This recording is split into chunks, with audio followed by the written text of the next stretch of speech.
Eu creio. Graça e paz, meus irmãos. Como é bom saber que foi num dia como hoje, um domingo pela manhã, que tivemos a notícia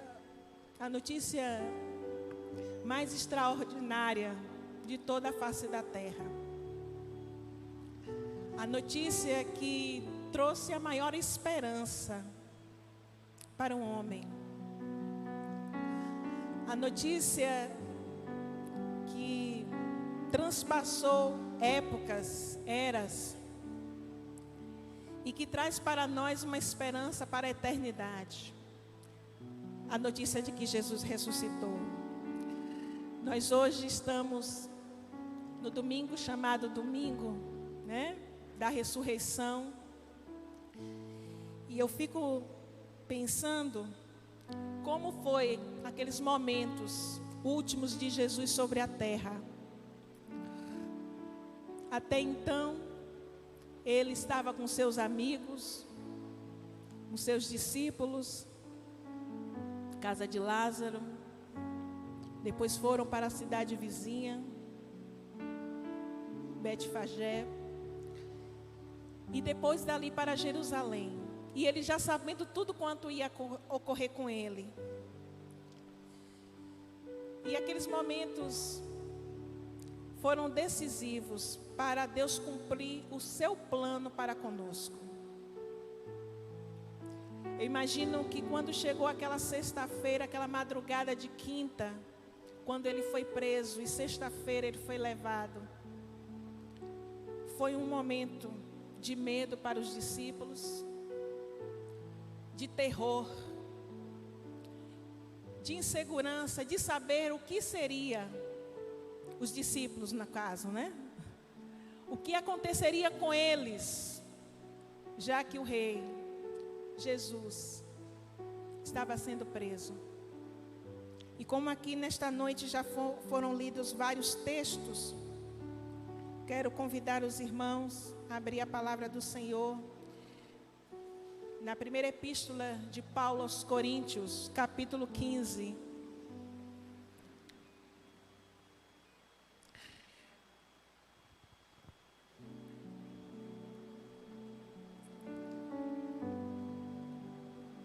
Primeira Coríntios, capítulo 15, dos versículos 3 ao 5.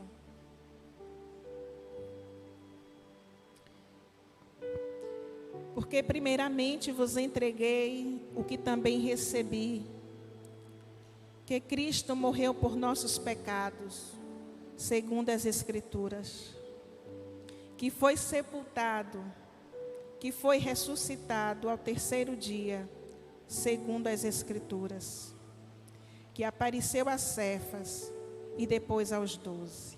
Oremos. Senhor, nós queremos agradecer por esta rica lembrança que temos no dia de hoje, que nos traz tanta esperança ao nosso coração. Que apesar do Senhor ter sido morto pelos nossos pecados, ter sido sepultado, mas, ó Deus, o fato do Senhor ter ressuscitado ao terceiro dia e ter tido várias testemunhas, isso nos traz, Senhor, uma esperança tão grande ao nosso coração. Porque o Rei em que temos posto a nossa fé e a nossa confiança, Ele não ficou no túmulo, Ele vive, Ele vivo está. Não podemos encontrar ossos, não podemos encontrar restos mortais, porque Ele não está mais na tumba. Ele vive e reina para sempre.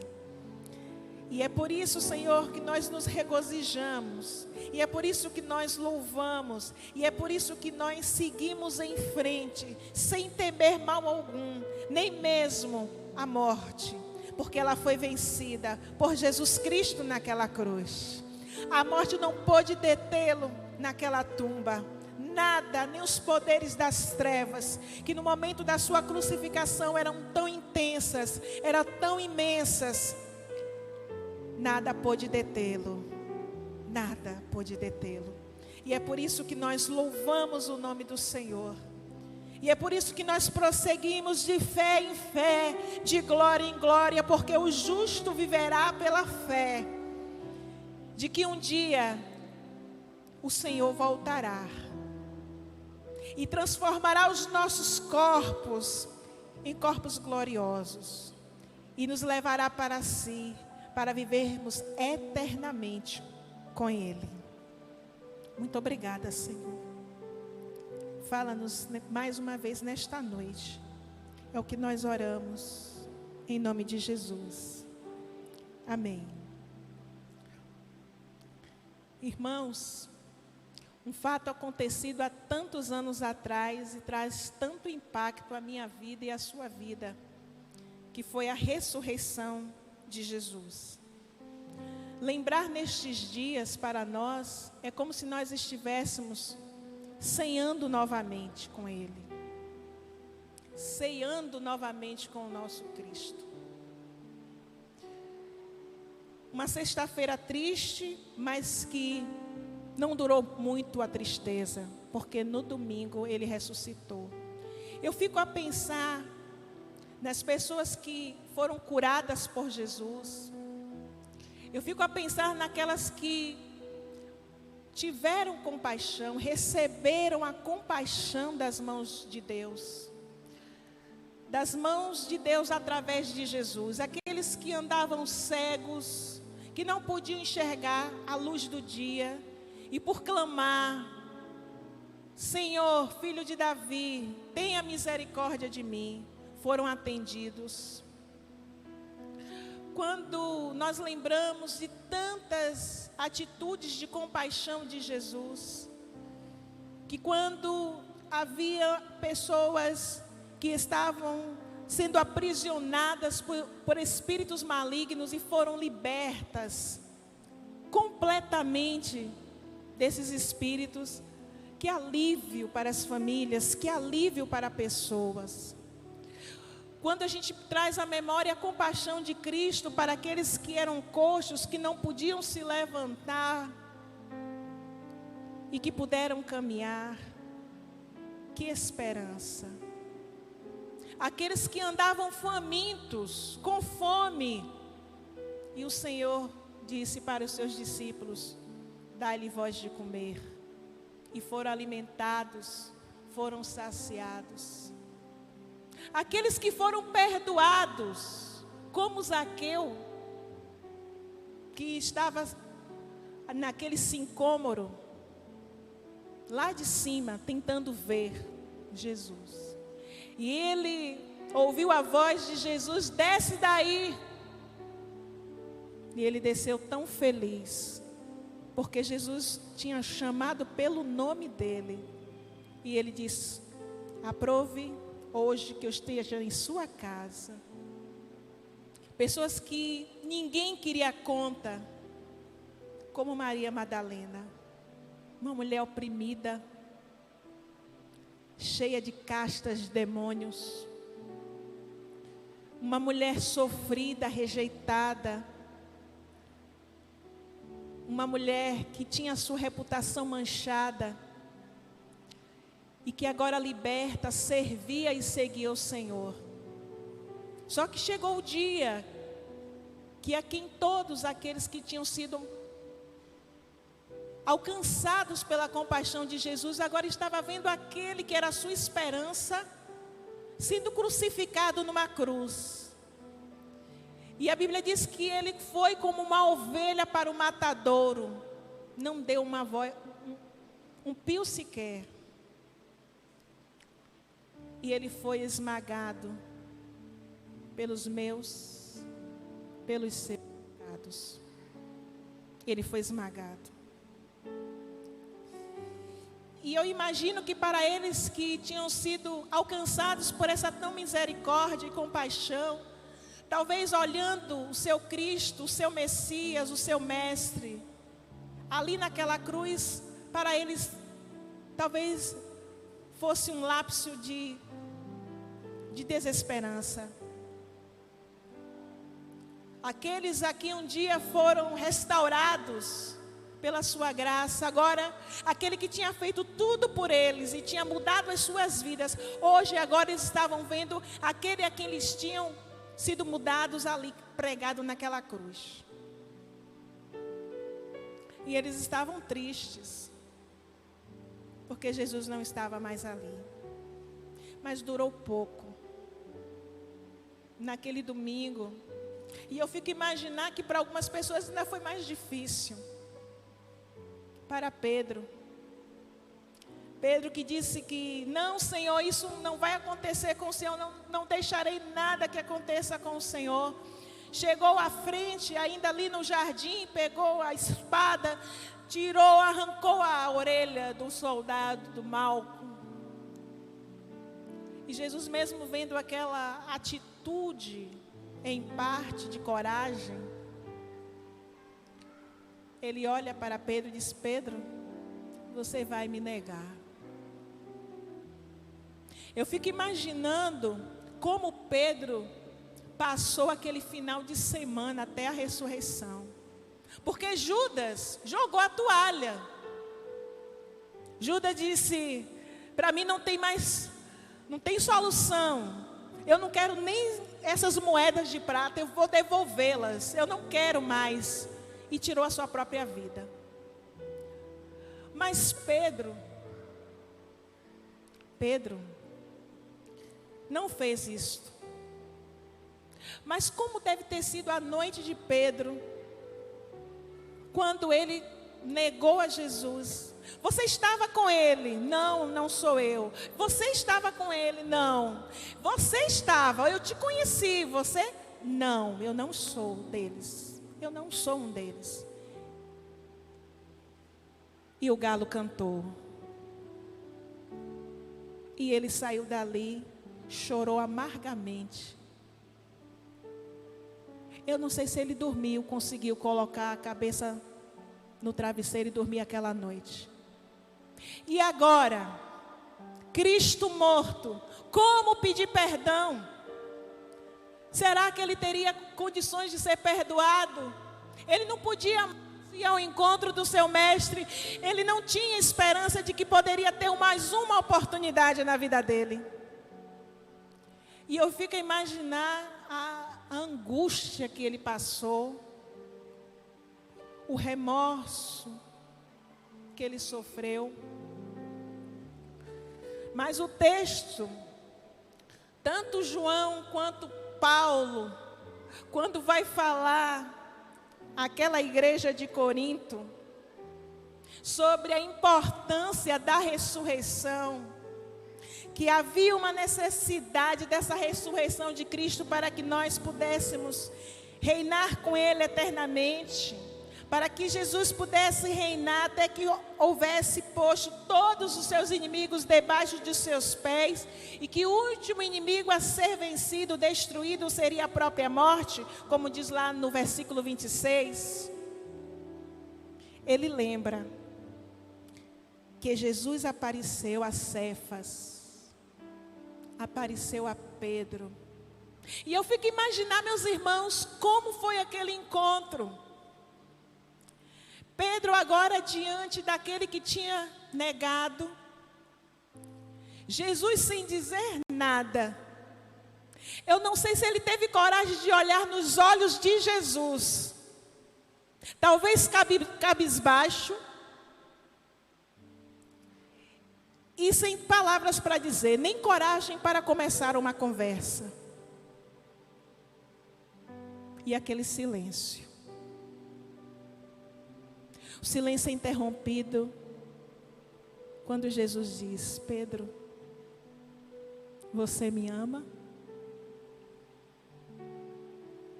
Jesus sempre tomando a primeira atitude para nos reconciliar com Deus. Jesus sempre tomando a primeira atitude de compaixão para conosco. Eu imagino o constrangimento. Pedro, você me ama? Senhor, eu te amo. Pedro, você me ama?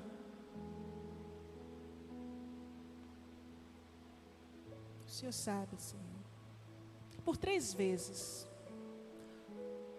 O Senhor sabe de todas as coisas. O Senhor sabe de todas as coisas. Mas era necessário ter testemunhas de que Jesus havia ressuscitado. E Pedro foi uma dessas testemunhas. Os discípulos também foram. O versículo 6 do capítulo 15 de Coríntios vai dizer, Paulo vai falar que depois ele apareceu a mais de 500 irmãos de uma vez. E que naquela época ainda vivia a maior parte, mas que havia alguns que já não estavam mais sobre a terra. E ele fala que depois esse mesmo Cristo apareceu a Tiago, a todos os apóstolos, e apareceu também a ele.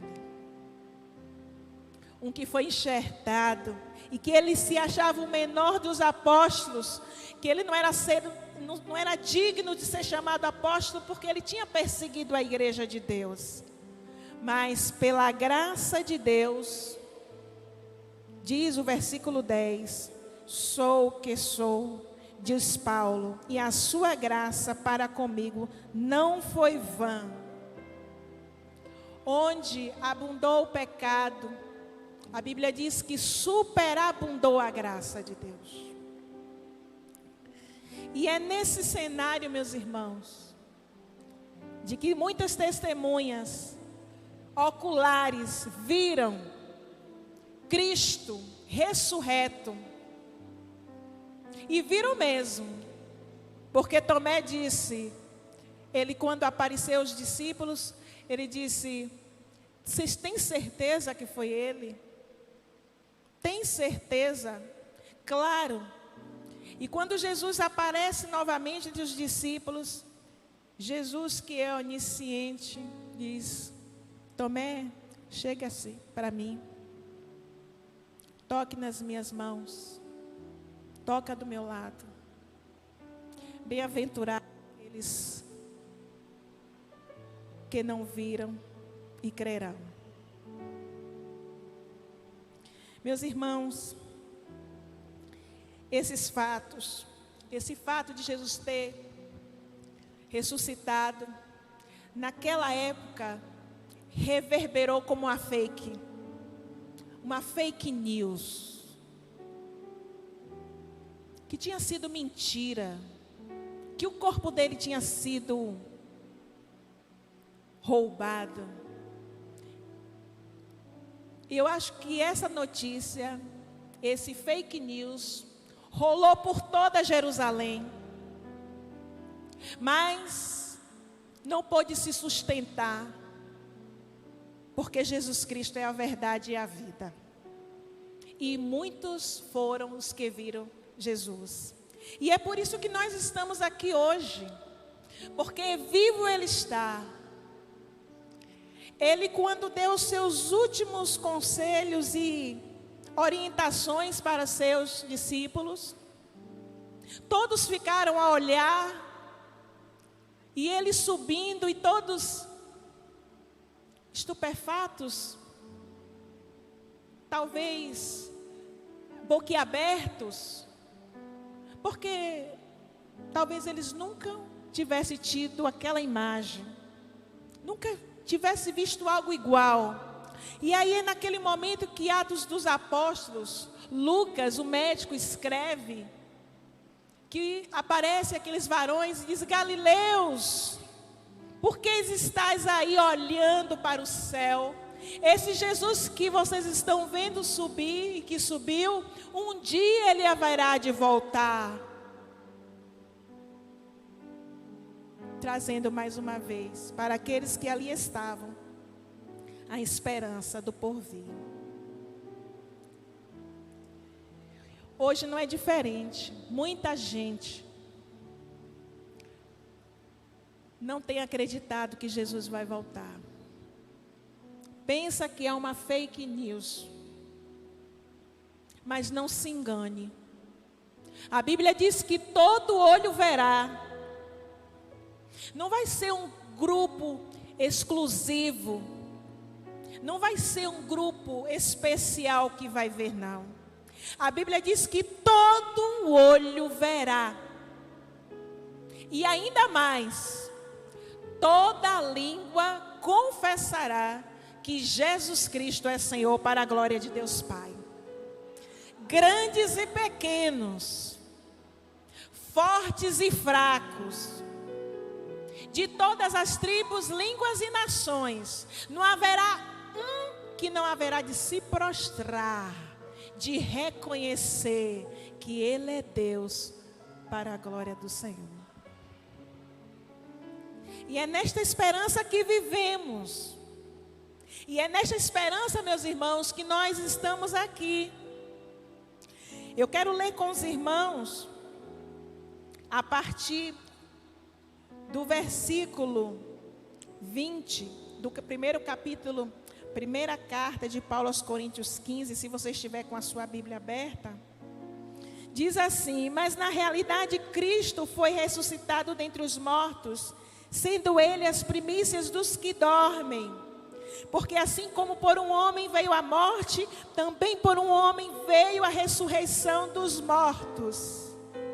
Como em Adão todos morrem, do mesmo modo em Cristo todos serão vivificados.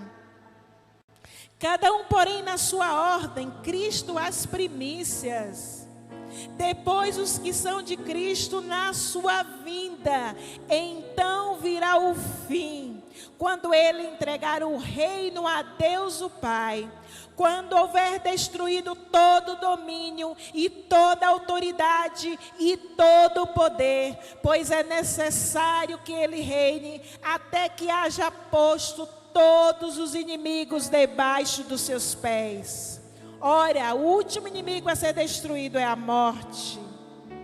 Pois se lê, todas as coisas sujeitou debaixo de seus pés.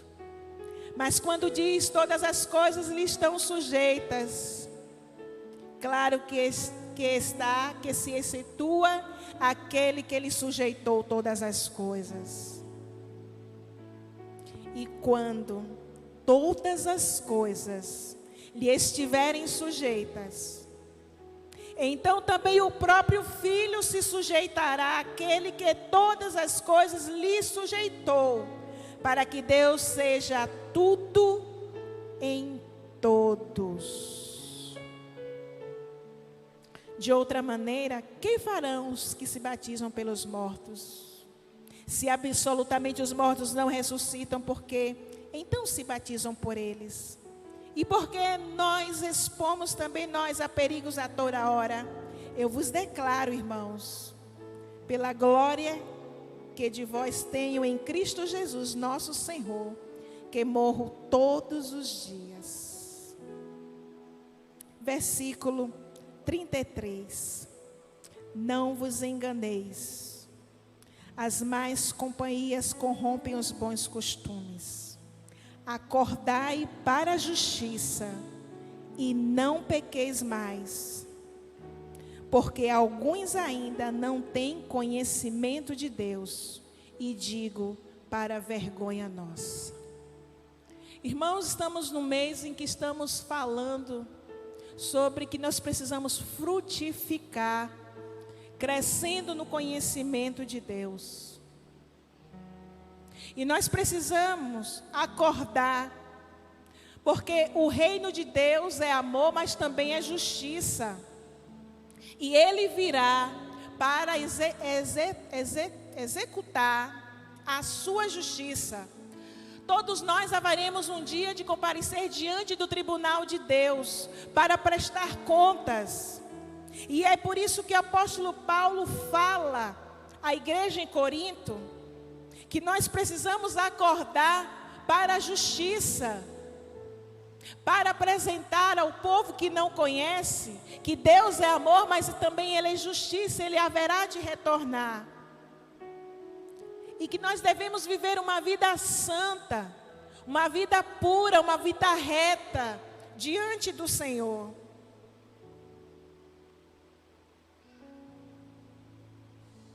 texto acaba aqui dizendo nessa sessão que existe ainda muitos que não têm o conhecimento de Deus.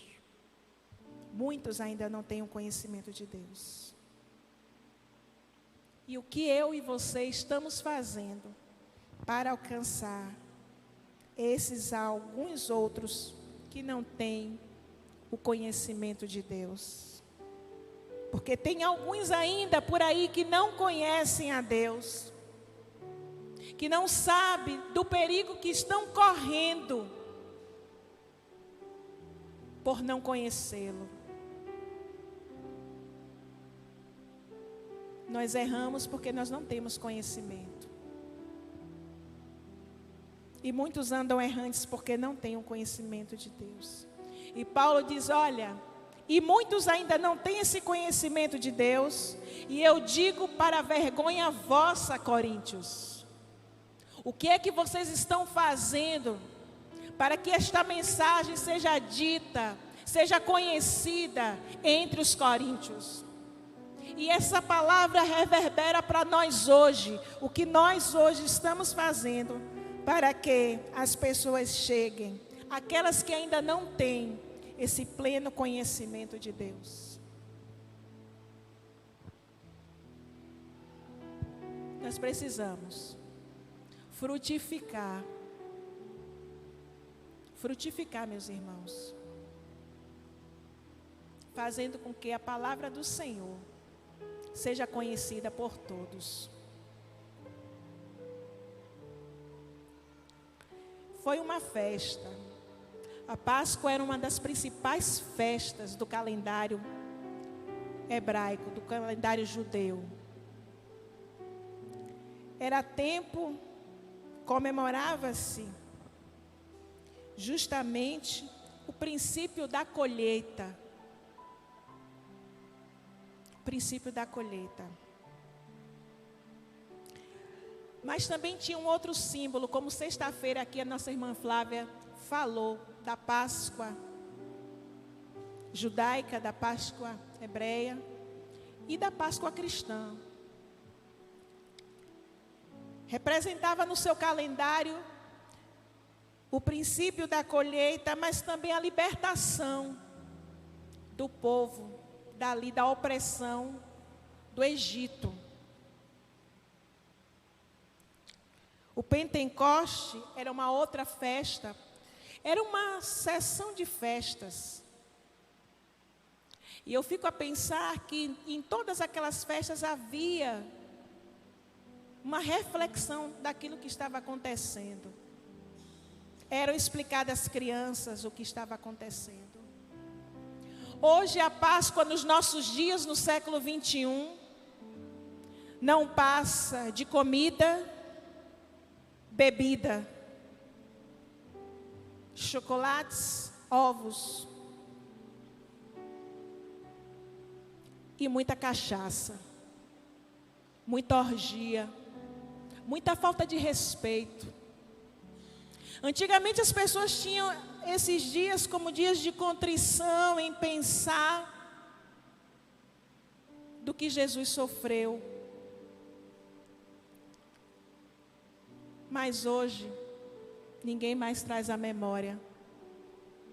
Ninguém mais se toca.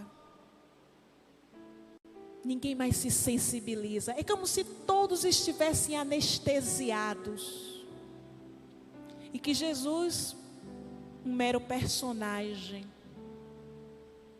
As pessoas lembram de feriados, viagens, almoços, jantares.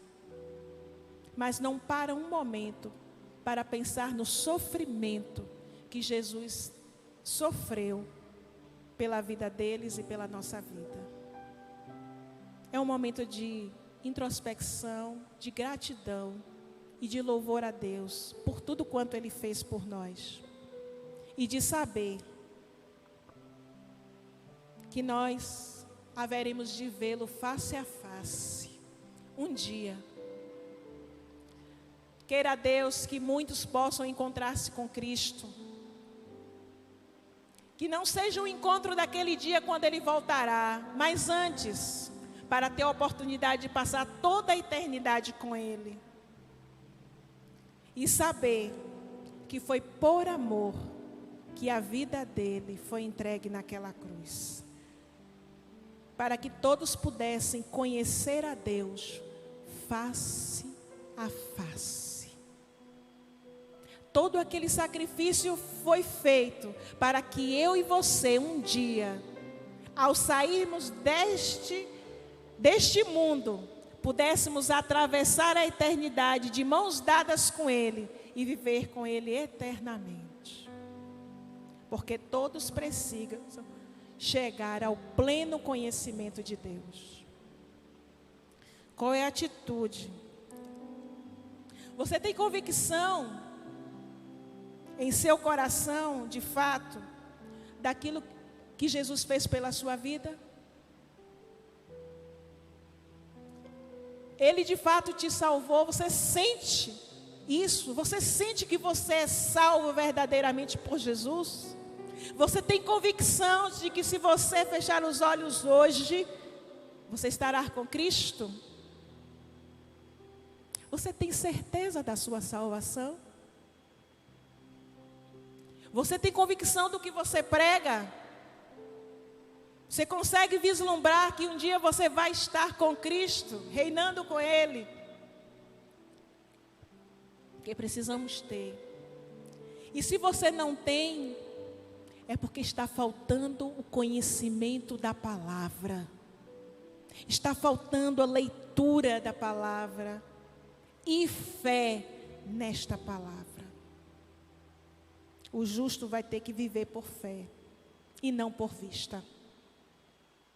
Então você não pode querer conhecer Deus sem que não conheça a sua palavra. Não podemos conhecê-lo de uma outra maneira, se não for pelas suas escrituras. Foi por isso que o texto que começamos a ler nesta noite falou bem claro. Cristo morreu por nossos pecados segundo as Escrituras.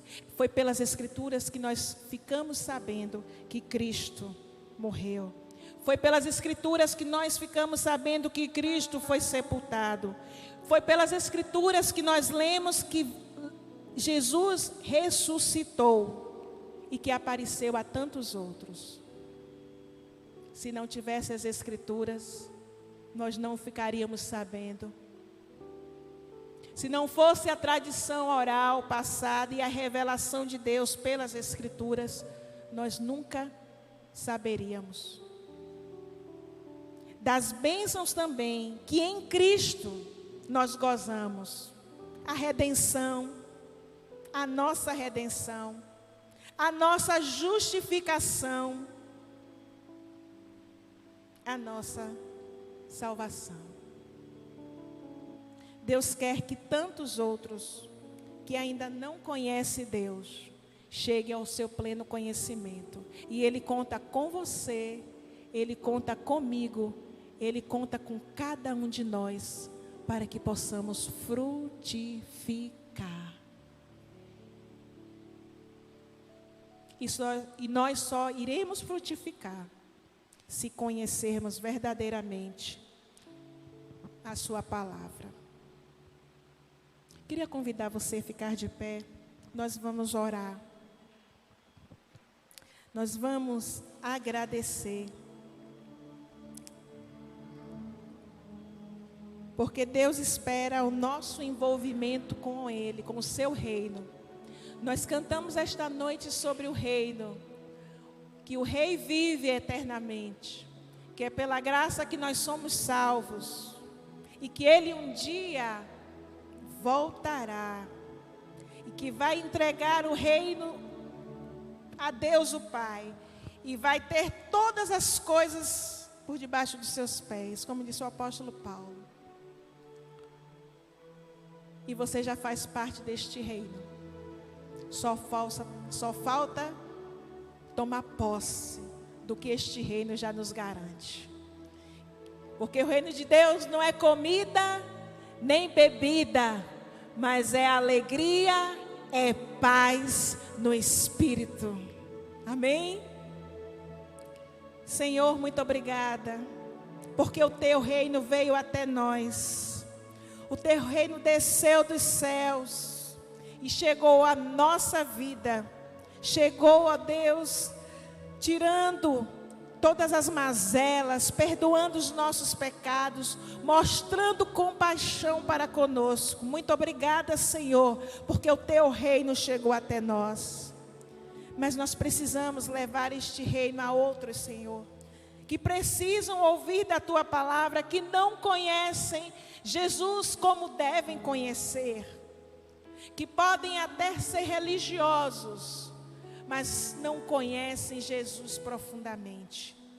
Por isso, Deus, nos faz portadores cada vez mais desta mensagem, que nós venhamos, ó Deus, tomar este convite da grande comissão. Ide, portanto, por todo mundo e pregai o evangelho a toda criatura, batizando em nome do Pai, do Filho e do Espírito Santo, ensinando a guardar todas as coisas que eu vos tenho mandado, e eis que eu estou convosco todos os dias até a consumação dos séculos. Esta é a nossa missão, para que o reino de Deus seja conhecido, para que Cristo seja conhecido, e que tenhamos, ó Deus, pessoas, mais vidas entregues ao Senhor, e que morarão com o Senhor eternamente, para todos sempre, no lugar onde a alegria ela reina, porque lá não haverá mais choro, não haverá mais pranto, não haverá mais tristeza, só haverá alegria, porque o Senhor enxugará dos olhos toda lágrima. Ah, Senhor, como é bom saber que lá o Senhor será a nossa luz, não haverá sol, mas haverá o Senhor. Oh Deus, como é bom saber que encontraremos os santos, aqueles que não tiveram a sua vida por preciosa, mas dedicaram as suas vidas ao Senhor, os heróis da fé.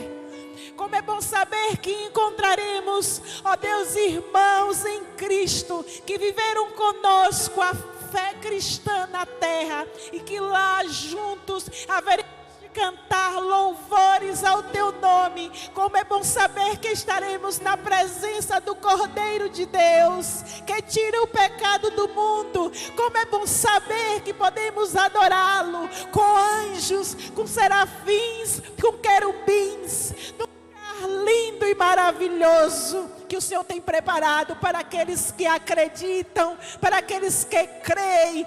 Deus, como é bom a gente vislumbrar hoje pela fé todas estas coisas. Obrigada porque nós temos fé, Senhor, para vislumbrar isso hoje, e saber também que as coisas que os olhos nunca viram e que os ouvidos nunca ouviram, estão preparadas para aqueles que acreditam em Ti, que têm a sua esperança no Senhor. Deus, como é bom acreditar nestas coisas e ter esperança, e ninguém pode roubar de nós. Senhor, como é bom ter esta certeza. Aleluia. Mas eu quero suplicar juntamente com a tua igreja, por aqueles que ainda não têm esta certeza, por estes que não conseguem crer nas coisas que a palavra do Senhor nos diz. Pedimos, Senhor, que o Senhor tenha misericórdia destes e abra os seus olhos, abra os seus ouvidos, para crer, tão somente crer, para ver a glória de Deus. Porque a Bíblia diz: se creres, verás a glória de Deus. Tem muitas pessoas, Senhor, que querem ver para crer, mas nós somos o povo que crê para ver a tua glória. Por isso, Senhor, enche o coração do teu povo de esperança, de fé e de certeza, de convicção na alma, de que estas coisas nós vislumbraremos em breve, porque o que nos garantiu, Ele é fiel. O que nos garantiu não pode negar-se a si mesmo. O que nos garantiu tem velado pela sua palavra para cumprir. Ó Senhor, que possamos continuar frutificando, crescendo no conhecimento da tua palavra. É o que nós, agradecidos nesta noite, nós oramos em nome de Jesus. Amém, irmãos? Amém. Glória a Deus. Os irmãos podem sentar-se. Deus nos deu uma semana abençoada em nome de Jesus.